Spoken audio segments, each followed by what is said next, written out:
Like this. One hand there, and one there. When you use a weapon, you never operate from fear. Put it down, please. Mason isn't just an assassin.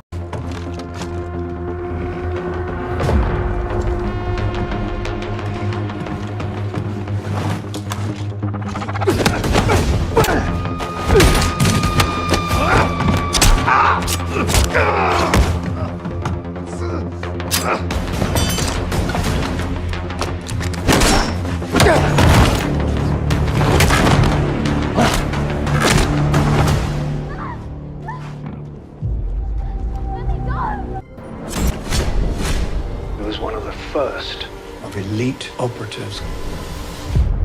Then what happened? Most people just say thank you. Don't ever come up here again. Weapons free. Kill target on sight.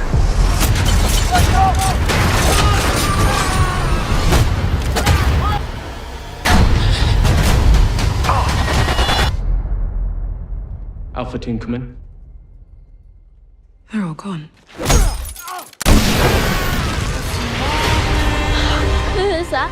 Who are these guys? The film begins in a lighthouse on a small Scottish island where Michael Mason, our main character, leads a lonely life cut off from society. Every week, someone brings him the supplies he needs to survive, and he never leaves the island. Frequently, the delivery man sends Jessie, his young niece, to carry the boxes to the door. Mason consistently ignores Jessie's attempts to engage him in conversation and leave him gifts, staying inside his house. Then, we see Mason's daily routine, which includes playing chess by himself and spending time with his devoted dog. Now it's checkmate. You, man, I'll win the checkmate. While her uncle is waiting for her by the boat, Jessie arrives one day to deliver the supplies as usual. Mason is chastised by Jessie this time for failing to express gratitude for all of the supplies and small presents. Mason abruptly closes the door after telling her not to come back. However, the enraged girl demands to know why he is in such a remote location, especially since the lighthouse is no longer operational. Mason ignores her entirely. Jessie becomes enraged and rushes back toward the boat with her uncle, but when the weather drastically changes and a terrifyingly large storm breaks out, the situation takes a tense turn. The small boat capsizes amid the raging waves, leaving the girl to struggle and fall into the depths as the sea turns wild. Mason watches the catastrophe from his window a short while later, and without a moment's hesitation, he dashes outside. He gets into his own boat and starts fighting the water's overwhelming force. He discovers that her uncle is not as fortunate after a valiant struggle to reach Jessie. Mason helps remove the water from the girl's lungs so she can breathe again after dragging her unconscious onto his boat. Mason realizes Jessie has a severe wound on one of her legs once they get inside. Jessie asks about her uncle when she wakes up, but Mason tells her that he has passed away, leaving the little girl devastated. Mason examines Jessie's deep wound the following morning. He does his best to bandage it and give it careful attention. Because her family is searching for her, Jessie gets agitated and demands that she leave. Mason, however, claims to be aware that her parents have passed away and that her uncle was the last member of her family left. By how much he knows about her, the girl is shocked. Mason then discloses that he was close friends with her uncle and that they both served in the Navy. After that, he leaves the house for a short while. In order to protect herself while he is away, Jessie takes a knife that is close by. Jessie has a nightmare that night and starts yelling. Mason rushes to her side in an attempt to soothe her. She swiftly points her knife at him because she believes he is attempting to harm her, but Mason gently reminds her that he came to console her. He then shows her how to hold the knife correctly and how to use it if necessary. Over the next few days, Mason and Jessie's relationship progressively gets stronger, and he starts to act like a protective father to her. Additionally, Jessie grows to love Mason's dog and spends time playing with him, which brings her joy. Since she still doesn't know Mason's name, she asks him one day, but he refuses to tell her. When she asks about the name of his dog, Mason responds that he doesn't have one, so Jessie decides to give him the name Jack. Mason is amused by Jessie's tough competition when they start playing chess. Mason later observes that Jessie's leg wound is not healing properly and that the inflammation is getting worse. Mason flatly refuses to go to the hospital even though she suggests it. In order to purchase medical supplies, he then decides to leave the island and go to the closest town. Mason behaves extremely cautiously once he enters the town, down, avoiding security cameras and walking with his face covered by a cap. The scene then cuts to London, where we see a number of government representatives questioning a man named Manafort, who previously served as the head of the MI6 Secret Service. It turns out that he is being questioned regarding his creation, Thea, an artificial intelligence that uses cameras to watch people. Serious concerns about privacy violations are raised by this AI's ability to intercept phone conversations worldwide in order to obtain useful information. Manafort, on the other hand, attempts to defend his actions by claiming that the system has assisted in the prevention of numerous terrorist attacks. The authorities maintain that the program needs to be discontinued right away, despite his arguments. Later, Manafort asks the Prime Minister for help, who acknowledges that the project has been beneficial but refuses to publicly cede back because of the impending elections. As a result, she suggests Manafort keep running the system covertly and take a temporary break from the public eye. In a different scene, Mason is seen purchasing new clothes for Jessie at a store. He does, however, pass a group of girl students who are filming videos for their social media while walking down the street. Unfortunately,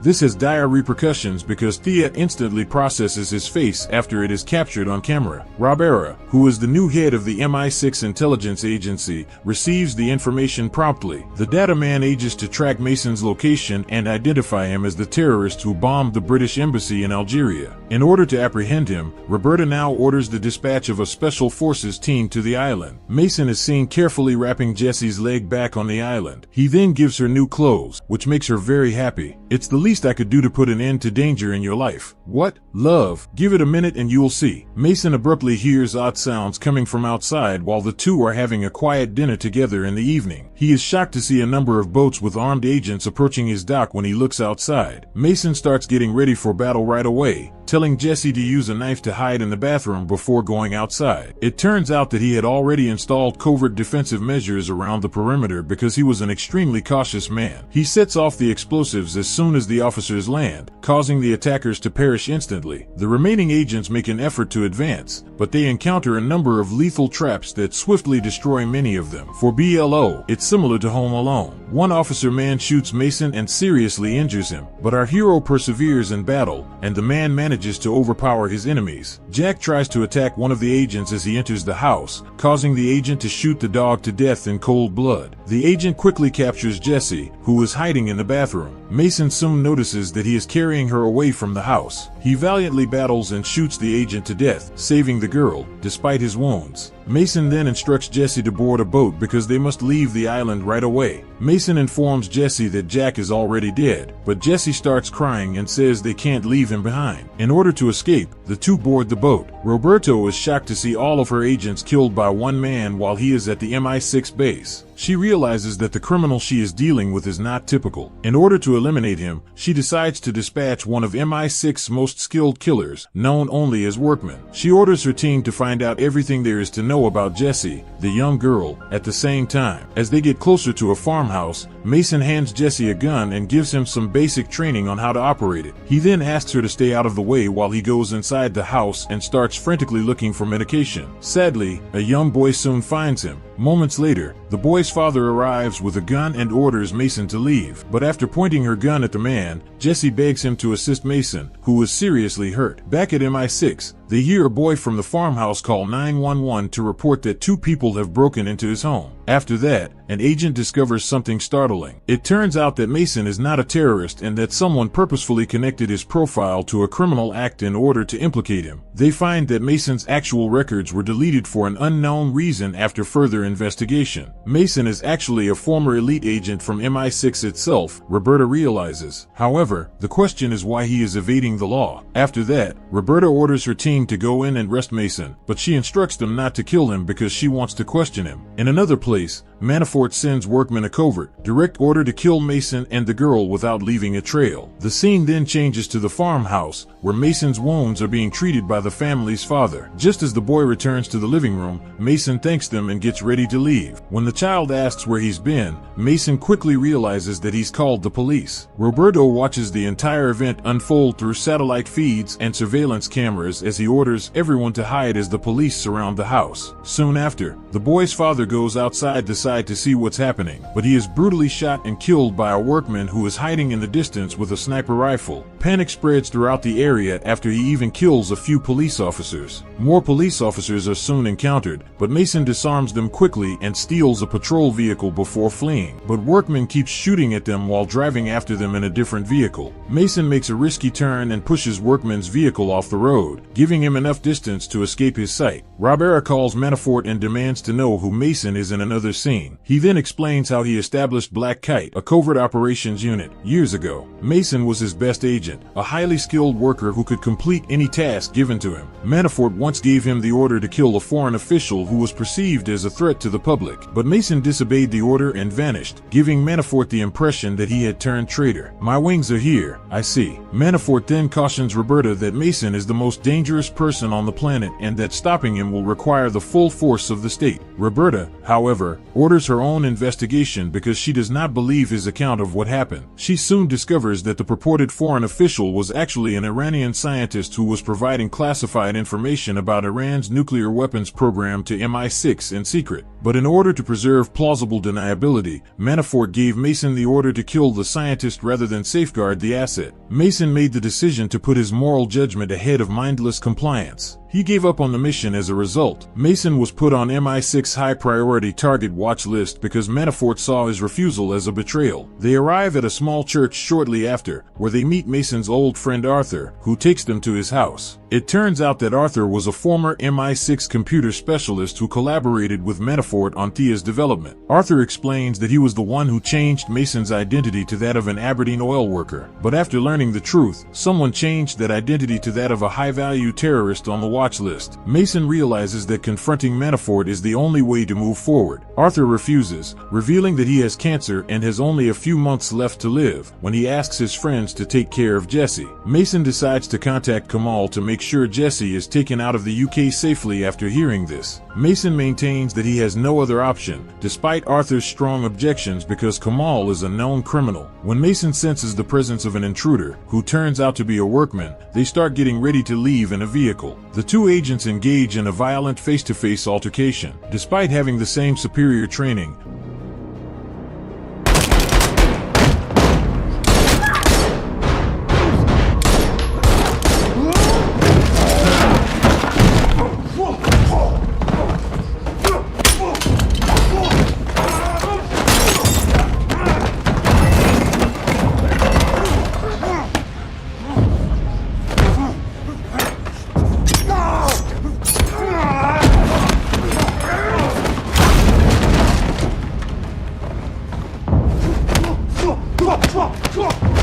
Mason manages to wound his opponent and use the brief diversion to act with Jesse and Arthur. They arrive in town not long after, where Mason and Jesse part ways with Arthur. Mason explains that she will never be safe by his side as long as Manafort is alive when Jesse asks why they can't stay together. Mason converses with Kamal inside the bar, who is shocked to see the renowned agent alive because he was thought to be dead. Mason then asks him to use his connections to get Jesse out of the country, give her a new identity, and secure enough money for her future. Because that sounds absurd, Kamal initially refuses. Mason, however, uses his knowledge of his illicit human trafficking business at the docks to blackmail him by revealing everything. Jason, this guy seems like the ideal person to look after the young girl you care about. With Arthur's assistance, he threatens to give the police all of that information. Additionally, he tells Kamal that he has only 10 minutes to act because the authorities have already tracked him to this location. Kamal finally agrees to assist after hearing this, and shortly after, he returns with 200,000 euros and a new passport for Jesse. The boat that will transport Jesse to Spain will be waiting at the docks. He instructs them to go there. The police arrived in 10 seconds earlier, but this time there was enough time for a phony passport and other things. After that, Mason and Jesse attempt to leave the club, but chaos breaks out as officers unexpectedly storm the area. When Workman arrives at the location, he immediately starts shooting everyone in sight, including the police. While frantically attempting to protect Jesse, Mason tenaciously fights back and takes down enemies. But in the midst of the gunfire, an officer man approaches Jesse and drags her into a van. Desperate, Mason calls Arthur for assistance, and Arthur uses the city's camera network to track the vehicle. The kidnappers are then pursued by Mason, who kills each of them after a fierce fight. While Workman Man continues to pursue them closely, he and Jesse escape on a motorcycle. They soon arrive at the docks, where Mason instructs Jesse to board the boat that will take her to Spain. He is the only family she has left in this world, so a tearful Jesse begs him not to leave her. Mason, however, explains that he cannot bring her into his dangerous world. Thus, he sends her away after a heartfelt farewell. After that, Workman arrives, and since they are both out of bullets, they get into a vicious fistfight. Workman's life is ultimately ended when Mason agent manages to overpower the younger agent and strikes him with a metal object. The scene then cuts to a few days later, when Mason unexpectedly shows up to confront Manafort at his residence. Manafort attempts one final act of man manipulation and begs him to join the operation, claiming that they could accomplish great things together. But Mason doesn't want to put his trust in such a dishonest man. He then shoots him in the head, ending his life right away. The scene then cuts to 3 months later, when we see Jesse leading a typical Spanish life. Roberta and her team in London are keeping an eye on her while she sits in a cafeteria. Since Mason is currently a wanted fugitive, they are certain that he will eventually pay her a visit and intend to apprehend him. The team in London is unable to see anything, though, as the camera inside the cafe is suddenly repositioned. Just then, a waiter gives Jesse a small package from an unidentified person. When she opens it, she finds a piece of chest inside. When Jesse realizes her friend is still alive and keeping an eye on her from a distance, she smiles subtly. As the film comes to a close, we see Mason standing across the street, watching Jesse with a slight smile on his face from a distance, so far away that there are no cameras there. Subscribe to watch more videos like this. Leave a comment about your favorite movie, and we will make it next. Thanks for watching.